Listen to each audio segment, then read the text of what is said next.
అందరికీ నా నమస్కారాలు. నా పేరు భూమిరెడ్డి పెద్దిరెడ్డి. ఒక ఎన్ఆర్ఐగా వైఎస్ఆర్ ఆసరా గురించి ప్రజలందరికీ తెలియజేద్దామనుకుంటా ఉన్నా. విశ్వసనీయతకు మారు పేరు జగనన్న ప్రభుత్వం మరోసారి రుజువు చేసుకుంది.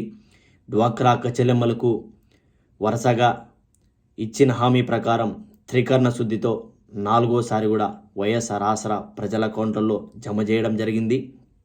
గత పాలకులు 2014 చంద్రబాబు నాయుడు ఎలక్షన్ మేనిఫెస్టోలో పెట్టి పొదుపు సంఘాలను మోసం చేయడం జరిగింది. రుణాలు కట్టద్దని చెప్పేసి ప్రజలందరికీ చెప్పి ఆ హామీని నీరుగార్చడం జరిగింది.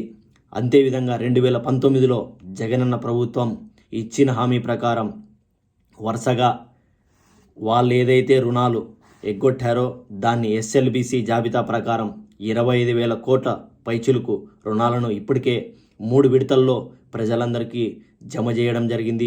19,000 కోట్ల పైచిలుకు.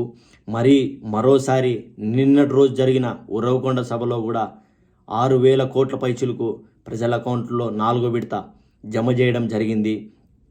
గత ప్రభుత్వానికి ఇప్పుడున్న ప్రభుత్వానికి ఇదే తేడా. అక్క చెల్లెమ్మలు కూడా అందరూ గమనిస్తూ ఉన్నారు. ప్రజలందరూ కూడా బుద్ధి చెప్పడానికి చంద్రబాబు నాయుడుకు సిద్ధంగా ఉన్నారు. మరీ ముఖ్యంగా అక్క చెల్లెమ్మలు అయితే ఎప్పుడెప్పుడు ఎలక్షన్ అని ఎదురు చూస్తూ ఉన్నారు. రెడీగా చంద్రబాబు నాయుడుకి బుద్ధి చెప్పడానికి, మరోసారి మోసగించడానికి కూడా అక్క చెల్లెమ్మలను ప్రయత్నిస్తూ ఉన్నాడు. జాగ్రత్తగా గమనించి జగనన్న ప్రభుత్వానికి అండగా ఉంటారని ఆకాంక్షిస్తూ సెలవు తీసుకుంటా ఉన్నా. ఇట్లు మీ భూమిరెడ్డి పెద్దిరెడ్డి. Thank you.